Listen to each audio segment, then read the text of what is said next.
As an occupational therapist, you might have some really big goals for yourself. And I'll tell you what, the killer of being able to reach your goals, right? It's this one thing. It's this one thing. Don't do this one thing if you want to reach your goals. My name is Wong. I'm an occupational therapist and certified hand therapist, and I want to help you to grow your business, start your business, grow your business, and really be able to reach whatever goals you have set up for yourself for this year.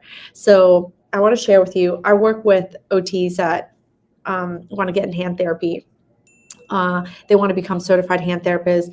And sometimes once they're certified hand therapists, they want to start their own OT clinic. They want to start some form of fashion or business. And this isn't exclusive to hand therapy, but I see it a lot in the hand therapy space. And I think I see it, everywhere, regardless of what niche or sector of occupational therapy you work in. But this is this one thing. It's this one thing that I see over and over. And I promise you, if I've seen it in others, it's because I've seen it in myself. So I'm not trying to be out here talking shit about people. I just want to share with you my experience, and hopefully from sharing I have identified, and then the things that have helped me to kind of get over it, it will help you as well. So the one killer of reaching your goals is desperation. Stop being desperate, stop acting desperate, and stop feeling desperate. And so I always equate this to very similar to dating, right? So if you're feeling really desperate to be with someone that doesn't want to be with you, and you're not able to find that match, you essentially send out a very, very low vibration. And whether you believe in energy or not, there's a lot of energy around us, and I'm not gonna go into too much of that, but people can sense your energy. People can sense when you're desperate. People can sense when you are not, like that you don't care about them, or they can sense that, like your intentions aren't real. You know what I mean? Like if you can sense that from other people, imagine people can sense that from you too. And so a lot of times, I feel like as OTs, like we're such nice people. We're so nice almost to a fault, and so, but with that whole being nice and wanting to help people, I think sometimes it comes across as being real desperate. And I see this a lot in the hand therapy world, where people like become so desperate to become a CHT that they keep failing because of it, right? Lower vibration doesn't really help. So stop being desperate, stop acting desperate, and stop feeling desperate. So how do you go about doing some of those things? It's actually a mindset issue, that you can take physical action, right? So if you want to change what you're thinking and how you're feeling, sometimes you do that by taking physical action in order to break the cycle or bring you out of it. That's what I have mostly identified and what has worked for me. So I'll share it. I'll share what I've done. So I'll just share it, and then we can go into a little detail. Goal writing. Goal writing has become really huge for me in the last several years, and it's helped me to not feel desperate. And I'll go into it a little bit. Number 2 is managing your self-talk. And so sometimes it is writing things out. Again, it comes down to physical action. So if you want to change some kind of mental mindset that you can't touch it, right? And you take physical action. Sometimes that physical action is in some form or fashion of writing. And writing out your goals is one. Managing your self-talk, which sometimes it's managed by writing it out, because you have to identify it when you write it out. And then number 3 is, at the end of the day, if you suck at something, that might be making you feel more desperate about it. So taking physical action to practice. So let's break that down a little bit, because in business, the sense of desperation will kill your business. Again, it's a lower vibration. It's a subconscious thing. So it's not like people are like, oh, you're not going out there and saying, hey, I'm really desperate. And they're not going to you and saying, hey, you seem really desperate, right? It's very subconscious. It's very like this lower vibration thing.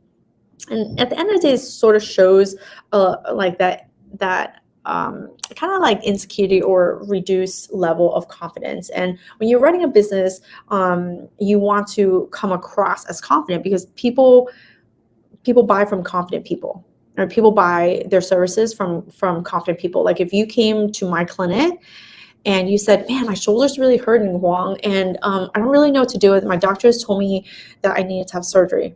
If I was like, well, maybe I can help you, I'm not really sure, but let's try it, and I'm charging you a lot of money, like I have premium pricing, right? I don't take your insurance. Your little copay is unfortunately or fortunately not enough, because I'm going to give you my full time and attention to fix that problem and fix it so well that you don't need to have injections and have surgery. But if I'm coming across, it's like, oh my God, I want you to be my customer, my client so bad that I'm willing to do anything. That person might sense my desperation and might feel like maybe I'm not being truthful because I'm coming across as desperate. But if I am okay with like, listen, and you come across as confident and say, yes, I know how to help you, and this is how I help people, right? I'm not desperate. You can come to me or you cannot come to me. Either way, I'm going to be really good, right? If you have that sort of mentality, that mindset, then that person is more likely to book an appointment with you than not to book an appointment with you, because you're coming across as someone who can actually help them and confidently able to help them, right? So that, to a certain extent, is a practice that you have to get into. So let's go back into writing out your goals. In order to reach your goal. So what's your business goals, right? So you can have a business goal. I have a business goal every year of I have a business goal of how much I want to make per year.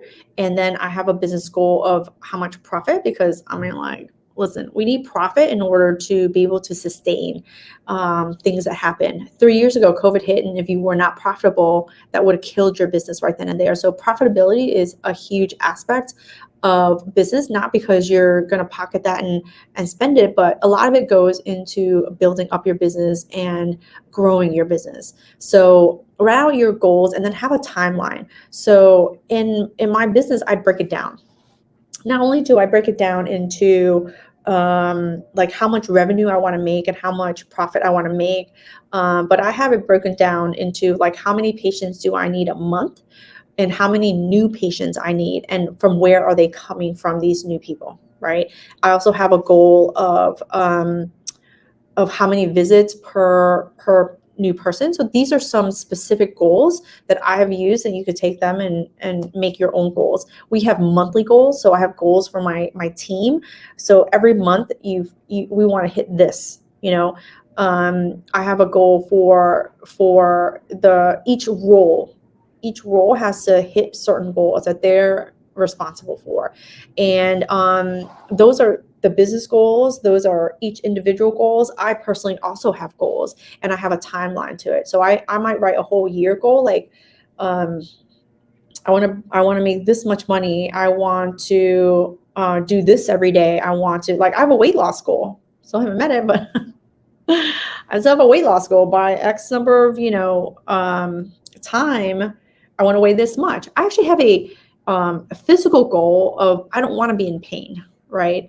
I've hurt my knees way too often, and I have a physical goal of not being in pain and to be able to jump. Because I want to go skiing. I'm actually taking my kids skiing, and I initially injured one of my knees skiing. I injured my other knee in 2 other separate incidents of falls, and so like my knees are shot. Okay, I'm trying to avoid a total knee replacement in the future of my life, and I have a physical goal of not being in pain, right? Because I sort of feel like a hypocrite if my therapy clinic is all about helping people not be in pain, and then my ass is like racked up with pain, like, right? So that's a physical goal that I have every year of like, okay, Hoang, you're going to be able to jump. You're going to be able to do whatever you want. You're not going to have hand pain. You're not going to have shoulder pain. This neck is moving, right? My spine is moving. So these are all just examples of goals. But they're important. What's important to you? I have financial goals. I have fitness goals. I have personal goals, like vacation goals. I have goals to go on vacation with my family, but I have goals to go on vacation with my friends, business friends, and things like that fuel me to be able to do business, right? So write out those goals, and when you can identify those goals, and then you take one goal and you break it down, you can work on something. It helps you it gives you the physical act so that you can work through the sense of desperation of not meeting your goals, whatever your goals are, right? Number 2 is manage your self-talk, right? So you have to identify This is really big. That's why we got celebration balloons. Manage your self-talk. What stories are you telling yourself? I do this not just from a business standpoint, but I do this with my students inside my programs to help them become certified hand therapists. Manage your self-talk. What stories are you telling yourself? You have to identify them in order to manage them. So I'll tell you one of my biggest self-talks for the longest time is, and it comes from your past, but it sticks with your future. And so I used to, I don't feel that smart, right? Like book smart. I'm a hard worker. I will outwork anybody. I have a fear. I will work through that fear. I can't do something. I will effing figure it out, right? So the persistence in me is there, but I don't always feel book smart because I'm kind of not, I don't memorize things really well. I don't have a photographic memory. I can't cite research. Like people love that shit. Like, oh, I saw this research and from volume 13, page 9 of 1972. I don't fucking know. So that's not my strong suit. I used to say I'm not a good test taker, but I've passed every fucking test that I've ever taken, and I don't need an A.